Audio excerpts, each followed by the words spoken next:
I think if there were 5 lessons that I wish I knew in my 20s that could have saved me a lot of time, or that I did learn in my 20s the hard way, but if someone would have just told me, it would have helped me immensely.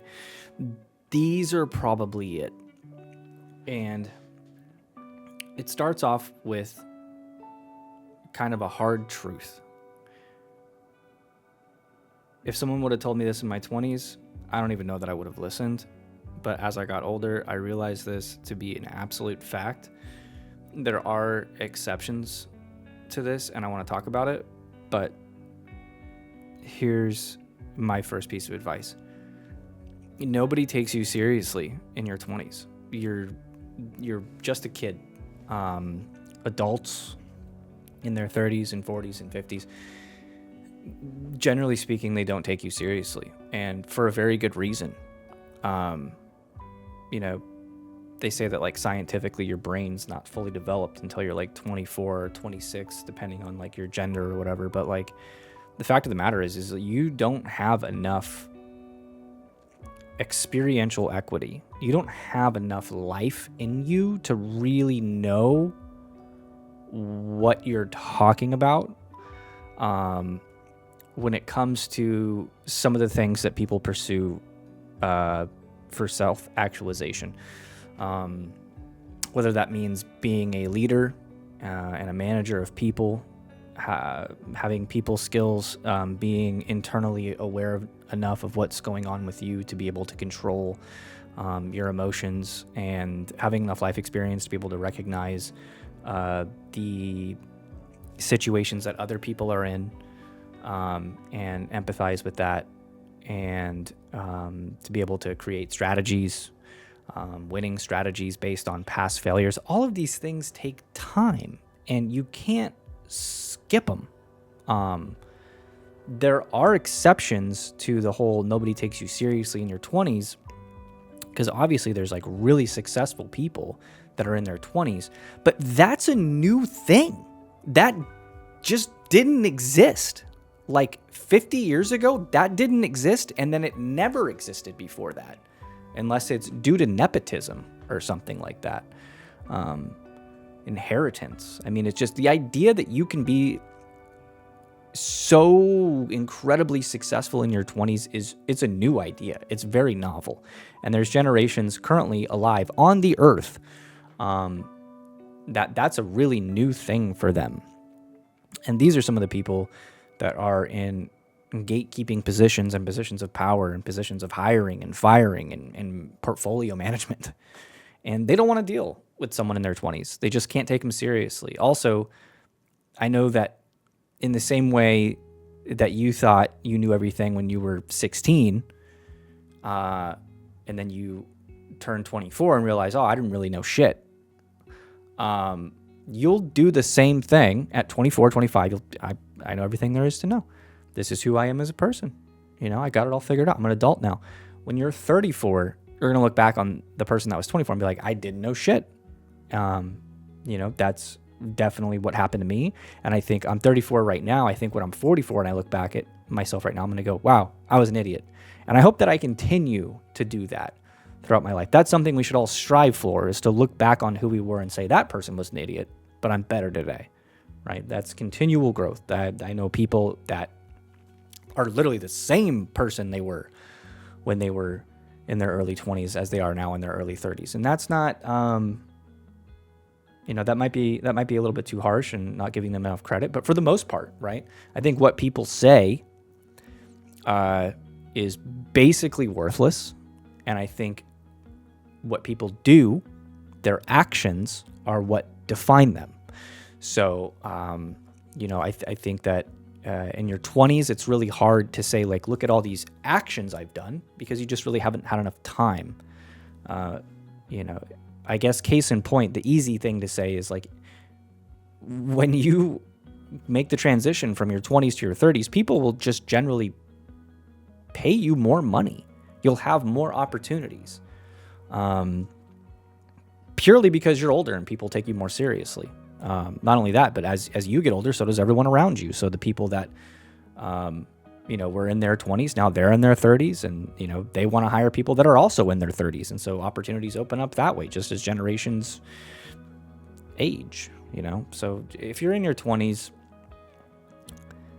and you're like, man, I just can't catch a break, that's kind of what your 20s are for. They're there to beat your head against a wall, trying to find doors that will never open for you until you are out of your 20s. And just know that will pass. It's not something that should stop you. It's not something that you should get discouraged about, but be at peace with the fact that sometimes the reason why you're failing is just you are in the season of life in your 20s when failure is most abundant, and it does get better. It gets a whole hell of a lot better. It kind of gets better overnight.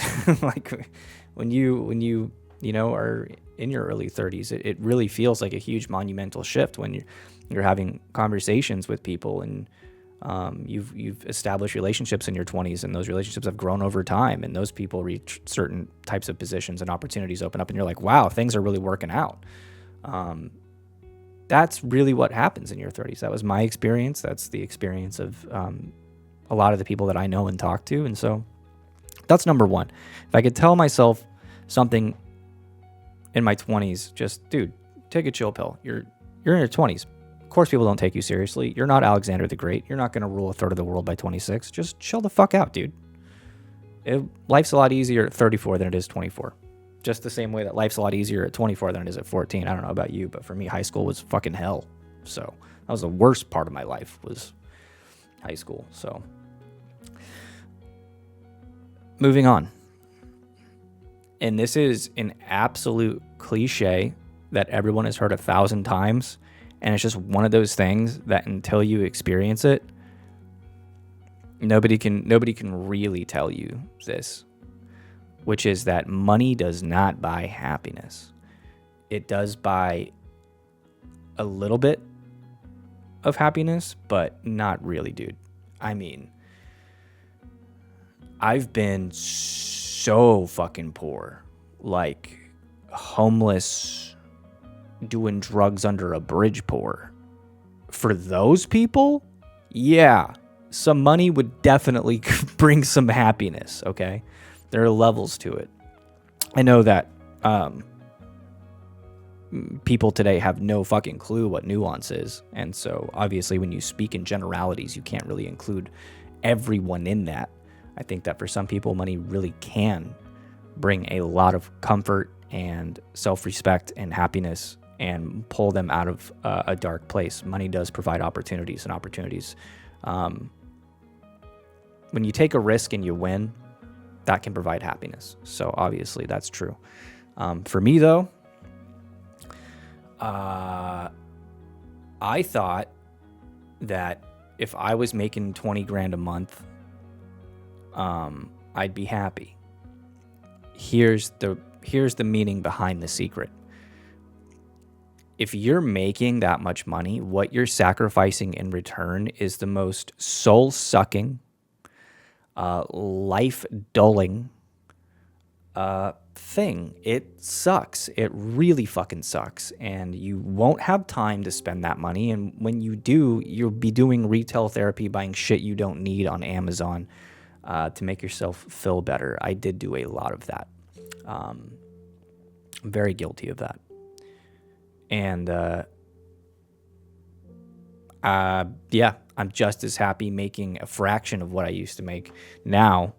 Actually, no, that I'm way happier now, dude. Fucking way happier now.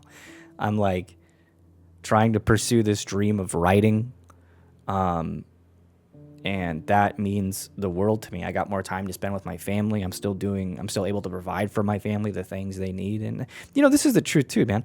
When you're a kid, right? And a lot of people know this. When you're a kid and you're poor, like really fucking poor, you don't know that you're really poor until you get friends or people that say they're your friends. And they look at your situation and go, wow, dude, you're fucking poor. You start making weird observations like, Why can't I ever afford hot lunch at school? Or why can't, I don't get to go on this field trip because it costs X amount of money. And now I get to sit in a classroom all day where everyone leaves to this thing because I couldn't, whatever, they get to sponsor, like sponsored field trips. You start making some of those weird dots. This is a true story. I actually remember I used to, and it's nothing against my parents, right? Disclaimer. Parents were great. They tried their best. Nothing against them. I do remember getting on the wrong bus at school on purpose to having it take me to a different neighborhood. And I'd walk from there because I didn't want anybody to know where I lived. So I think a lot of the times people chase money is to basically try to outrun the shame of not having it. And the reason why money, generally speaking, can't bring you happiness is because the shame that not having money creates is also created by a multitude of other things. And you have to address those things. And you got to make sure that when, you're able to actually make a decent living, it shouldn't only just be doing something you enjoy or providing some type of utility to society or civilization or whatever. At the end of the day, holy shit, dude, I am so against toxic grind culture and people in their 20s being like, yo, I gotta know life it so that way I can hustle and make that money. Bro, you're so fucking off base with the meaning of life that you're just driving yourself into a further depression. I'm dead serious. That is not even close to what you should be doing. You should be getting lots of sleep. You should be working out. You should be practicing both intellectual craft and creative craft and business craft. These things are all important, especially as we're moving into this weird digital world where it's like you have to be able to wear a lot of hats. You have to know a little bit about business. You have to know a little bit about design. You have to know a little bit about networking and social media. You also have to have a really good eye for bullshit. Everyone's bullshit meter is kind of like the best it's ever been. A lot of people that are really successful in the digital media space are the people that are the most authentic. And people know when you're full of shit, dude. You know who I'm talking about, dude. There's a lot of YouTubers that are just like so disingenuous on camera, and it's like, God, dude, you're like a copy of a copy of a copy of a human being. You're not even two-dimensional. You're one-dimensional. There's nothing there. You're a soulless golem. That is so much of the upper echelon of YouTube. And these are the people that not just one generation, but multiple generations of younger kids are aspiring to be. And they think that because that's who they see on camera, that's how they should act in life. And it's like, bro, no. Being able to build the complexity of someone worth giving your time to is what's up. That's where it's at. Yeah, so money is not super. Actually, let's frame it this way. This might be better. If you get a bag, if you no life it for a year and get like $1 million in the bank after taxes, that's going to provide you with a lot of opportunity to be able to do other stuff. That much is true. However, that doesn't really happen. That's not a real thing. I know that YouTube and social media and everyone on there will make you think that's a real thing. I know a lot of those people. It's not a real thing. A lot of those people try to look extremely successful. However, you talk to them, they're fucking super unhappy. Some of the most angry, depressed, ignorant, arrogant people I know. Also, they're fucking broke because all that money is going out the door to keep the content machine running. They are not vacationing. They are not taking time to read Dickens or whatever author of their choice makes them happy. They don't have time to become a three-dimensional human because they're literally stuck in the facade of the one-dimensional person you're seeing on camera. Welcome to the top 1% of YouTube. That is what it is. And I escaped it, and I don't think I'll ever go back. Brings me no joy. So, yeah, I know money doesn't buy happiness from my own situation. I also know it doesn't buy happiness because some of the most wealthy people I know are really fucking unhappy. It just doesn't. So, if I told myself that in my 20s, I'd be like, dude, instead of trying to figure out what the next best thing is to make a buck, why don't you learn how to live on a dime, right? Because I met my wife very early in my 20s, and she got me out of this rut. When I met her, I was literally just sleeping on a buddy's couch, no job, no money. I had a broken down car that didn't run. I was a total piece of shit, drinking a lot. And I was, able to turn that around and get shitty job after. I would get a shitty job and then a slightly less shitty job and a slightly less shitty job until I was just at a mediocre, this is something I could do for the next 20 years without killing myself job. And then I quit that and moved to YouTube. But that's another video. And so if you learn to be happy with what you have, right? Instead of trying to pursue whatever the next venture is, I got to start Amazon drop shipping, or I got to start this other thing, or maybe if I do this stupid Chase banking scam with a check, don't. People that are pursuing. I seen a great clip recently, and it was with an interview. It wasn't a recent interview, I don't think, but it was with Jerry Seinfeld, and he was just asking the question of what the fuck happened? The 80s weren't like this. When did money become everything? Back in the 80s, it wasn't how much do you make? How much money do you have?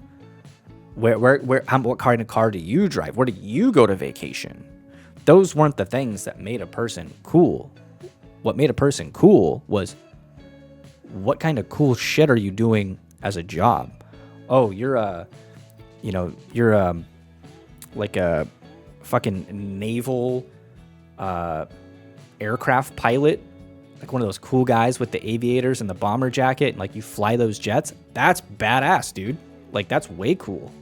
Nobody gives a shit that's a fraction of the pay as some hedge fund manager, right?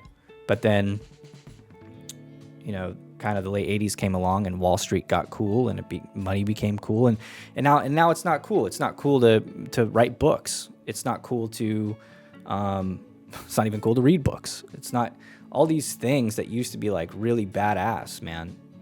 It used to be the distance that you can put from yourself in the matrix was a measure of success. If you were a guy that worked an office job and that was the thing that you were doing, kudos to you. You'd do that for 40 years. You'd get your gold watch and your pension and see you later, right? And that was perfectly fine. That was the vast majority of people. But if you could make money as say a comic, a stand-up comic or something, that was awesome, dude. Even if you were just barely getting by, it wasn't about what you had in the bank. It was how cool is the thing that you're doing, right? And that's kind of what he goes on about in the interview. And I really vibe with that, because all my heroes and people I greatly admire weren't extremely rich. A lot of them died poor, but the way that they thought and saw the world and treated other people means a lot to me. And so not only does money not buy happiness, I don't think I think it's a really dark road, man. So quit pursuing money and pursue happiness for the sake of happiness. That's it. That's number 2. And if you knew me in my 20s, I was kind of a beast when it came to, that was my only focus, was just hustle, hustle, hustle, because that's how my dad was, and that's how I had to be. I dropped out of high school. I didn't go to college. And so I always had this huge chip on my shoulder. I had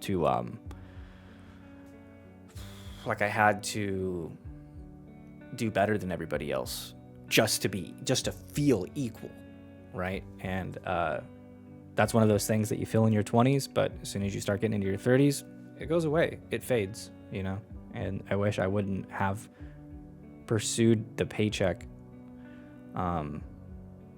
so much. I think my time could have been better spent pursuing personal growth and self-growth and all that, which is really brings me to my next point, which is health is so important, dude. Like, I'm going to be real with you. Not only did I despise the idea of exercise and working out, I made it a point to experiment with a lot of drugs. Meth is a hell of a drug. Like drinking, smoking, cocaine, all that stuff. Sure, yeah, great. But I'm talking about like black tar heroin, like I made a point to do that. Number one, because that was quite normalized for me, where I came from in my story. Number two, I wanted to be like, Hunter S. Thompson. I wanted to be like, growing up on Andrew Dice Clay and, these crazy people that were just on the absolute fringe of humanity. I thought they were, I wanted to be a rebel, and I thought the best way to do that was to break laws. And, I'm both ashamed and proud to say that as of right now, 34 years old is the best shape I've ever been in my life. But the bar was so low because I never ate healthy. I didn't work out. I didn't go to the gym. I drank like a fish. I ate terrible food when I either could afford food or have others buy me food. Health was never a priority. It was never a priority in my house growing up. Like, health was not I wasn't raised around it at all. Like, it was not a thing. I probably went to like a solid 15 funerals before I was age 20 of family members and friends who, just their time runs out. Life in the gutter is a very short life in the, you know what I mean? And, I was raised in a large extended family where drug addicts were so normal. And the only time people really got barely sober was for like Christmas get-togethers and Thanksgiving get-togethers and stuff like that, But if you saw a cousin, insert name here, different time of the year, man, he acted a lot different, But health, man, health is so important. It's so wild to me. I went to the doctors about a year ago. I've had like crazy back pain for like 7 or 8 years. I always thought it was from like a car accident I got into and just doing manual labor and living a hard life. And I was like, yeah, I have back pain. That's just like my cross to bear. That's what I live with, right? I didn't really think about the extent of it until I pulled my back about a year ago, literally pulling up my pants from taking a shit. That's how it happened. God's honest truth, hand on the Bible. I was pulling up my pants after taking a shit. I threw my back out. I got stuck like that. Yes, you can laugh. It was very funny. Yeah. Went to the doctors. After about a week, I couldn't move. I was stuck on the couch for like a week. And they show me a baseball size shadow on the x-ray of my back. And I was like, that doesn't look good. And she's like, it's not good. And I was like, what is it? And she's like, that's arthritis. And I was like, okay, I accept this. What are we going to do about it, doc? And she was like, nothing. That's just how you live now. That's your life. And it's only going to get worse. So there's that. I was like, that sucks. No. And I started swimming every day, and I started lifting weights, and I got a trainer, and I got my diet right, and a lot of good changes in my life, a lot of positive changes. And it's wild. Over the last year since doing that, I used to have back pain every single day, and I can count all the times I've had back pain on one hand, like the last year. Like, now that I've gotten in shape and I've got a stronger core, I mean, I still look like shit. I still look fat, but underneath all that fat is a Greek god. No, I'm just, but health is so important, man. I wish I would have taken better care of my body in my 20s, because that's the real wealth. Health is wealth. But it's so true, dude. If you're if you're even like a fraction of how I was in my 20s, I utterly disregarded my health, and I wish I wouldn't have done that. I wish I would have stopped vaping, because I was like a pack and a half day smoker, and then I quit that and started vaping, and that was like I felt so proud of that, right?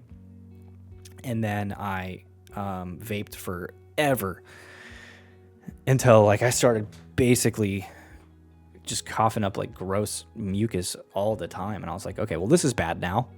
This train has run out of track. Next thing, and now I do these nicotine pouches, which save my lungs.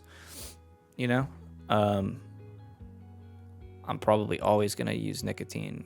I can't imagine. I did quit nicotine once for a month, and it fucking sucked. And when people are like, "Oh, I don't use nicotine," I'm like, that sucks, dude. But yeah, as long as you just like, abstain from black tar heroin and smoking meth out of a broken light bulb, you'll probably be all right. Try going for a jog once in a while, which I never did. I really wish I would have taken my health more seriously in my 20s. I also heard this thing from some stupid YouTube short that was like, if you have never had a six-pack, by the time you're 34, you'll never have one. And I was like, I'm going to get one. And then I worked out. I've been seriously lifting weights for about 6 months. And still don't have one. But it's a coming. It's a coming. Which brings me to my next point, which is that consistency is everything. And let me explain that, because I really can't understate it. Oddly enough, I'm known as this video editor guy. I'm a video editor guy, and I've worked with all these people, and oh my God.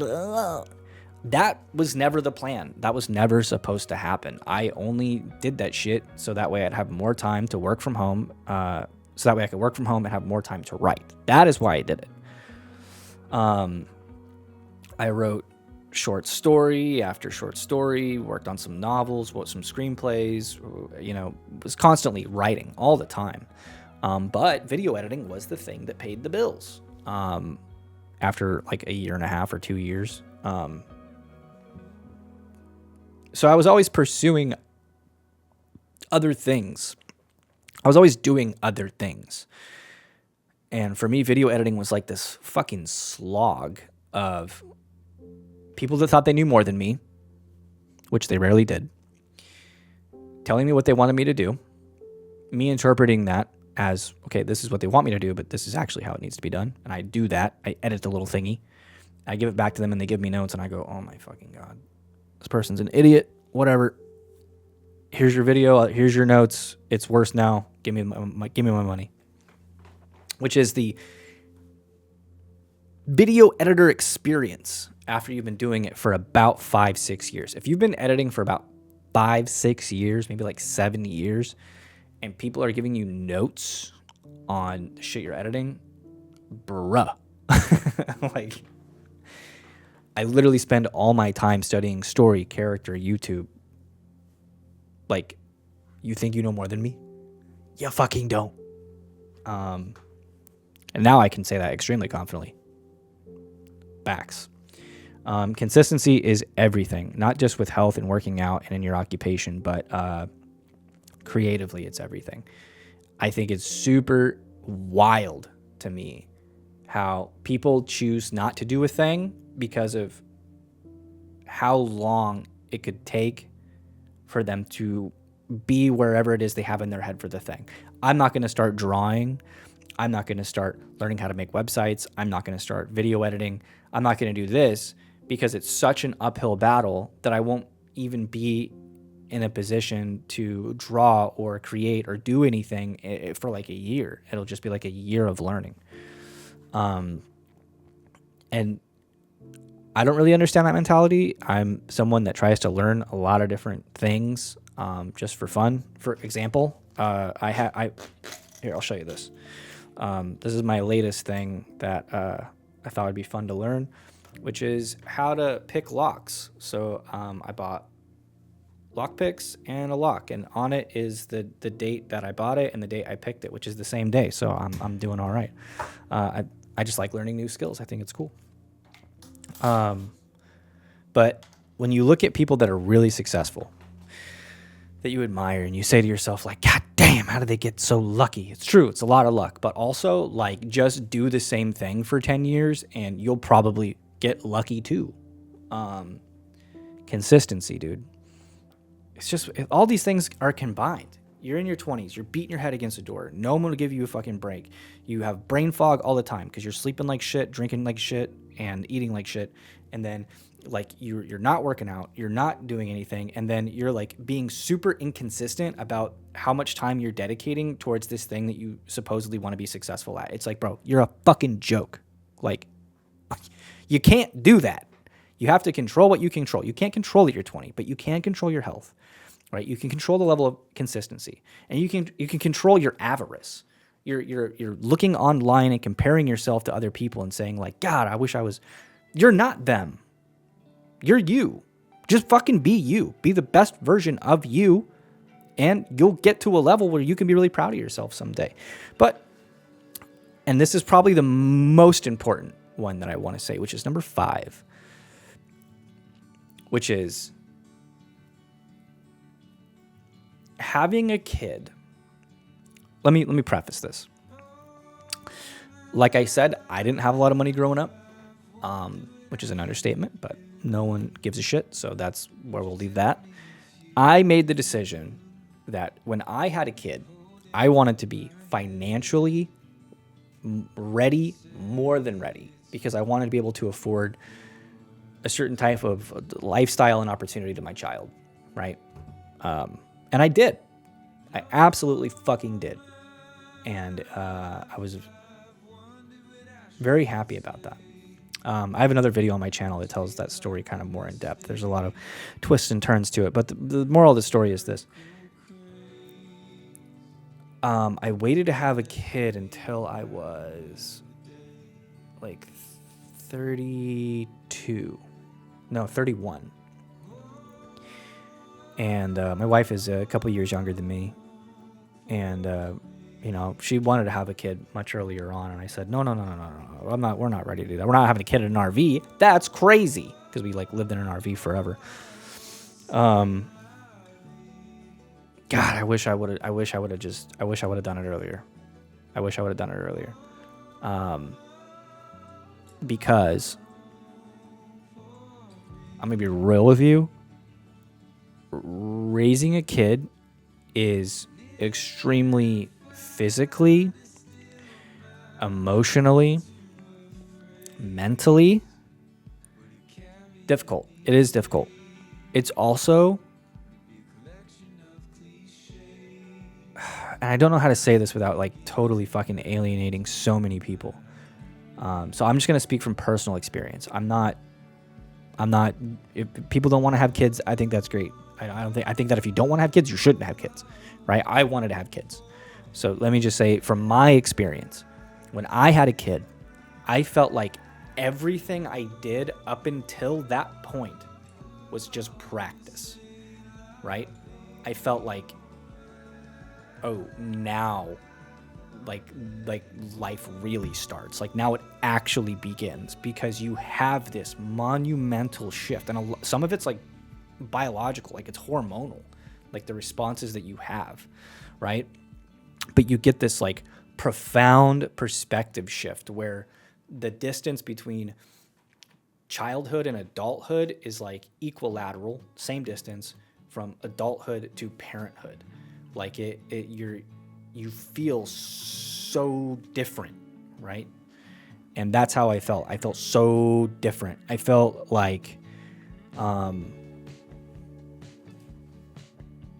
more joy and happiness than I thought was humanly possible. And that huge chip on my shoulder and negativity inside of me for why am I not fucking rich and famous yet? Oh, I deserve it. I work so hard. All that arrogance and that ego drifts away. And I forget who said the quote. I actually think it might have been Hans Zimmer telling this to Christopher Nolan during the making of Interstellar, but it's the thing that changes when you have a kid that feels so profound is that you die a little death, because you will only ever be now a memory in the life of this child that will go on, right? Your legacy is the memory of this child. And so you die a little death, of a little ego death, where you realize it's not about you. The world doesn't revolve around you. It now revolves around this little baby, and your world revolves around them. They are your sun and moon. They are everything. And if I wish I would have had kids earlier, because number one, although they're mentally, physically, and emotionally, it's really difficult. Financially, not that fucking bad. Not that bad. They're not as wacky, zany expensive as like the world makes it out to be. It's just not. And not only that, but like if you don't have any income, like hospital pays for that shit. The hospital pays for that shit. They pay for you to have the kid. They send you home with, formula or whatever you need, and there's like a bunch of programs you could do. And the fact that some people are like, well, if you're in that situation, you shouldn't be having a kid. But no, dude, only you know your work ethic and your ambition and how much you're going to love that child. And if you're in your 20s, and you keep pursuing and stay consistent, by the time you're in your 30s, you're going to be living a whole different season of life, dude. And the time to do it is in your 20s, when you don't have a huge baseball size of arthritis in your back, so you can get on the ground and crawl with them, It's just the most amazing feeling. And so, I was on the fence a couple times when I was in my 20s. I told my wife, maybe we could start. Maybe if this job works out or this client works out, like maybe. I wish I would have just done it. I wish I would have pulled the trigger. I wish we had 3 kids right now. Because it's awesome. Being a dad is awesome. Being a parent is so amazing. It is so much harder than what you think, and it's actually so much easier than what you think in some ways. And it's also the levels of I could just go on about this forever, but the levels of joy you feel. You know what the most surprising thing was? Because everyone said like, oh, once you have a kid, you can't be like taking risks, you can't be doing this, you can't be doing that. I felt the opposite way. Whereas like in my 20s, I felt like I had to mitigate every risk and really assess and like really only take the smart risks and blah, blah, blah, blah, blah, because I didn't want to get, I didn't want to lose everything or get caught with my pants down and be a fool and like whatever, I felt like I really had to weigh my decisions. After I had a kid, that kind of went away. I felt like no matter what I did, no matter if I left Mr. Beast and went on to make a fraction of the pay trying to become a screenwriter, it wouldn't matter, because I would still love this kid would still love me, and in the eyes of my family, I'm still a success because of how I am as a father and as a husband. As long as I'm providing a baseline of we're not going to go live under a bridge, it's amazing. It's amazing how little you need. And the truth of the matter is, you buy a kid a big-ass toy, comes in a big box, you take it out, you say, look at the toy, they're going to go, that is awesome. And you're like, I know. Let me get some batteries. You got the wheels. And he's like, no. The box. I want the box. And, oh, okay. So, yeah, that's it.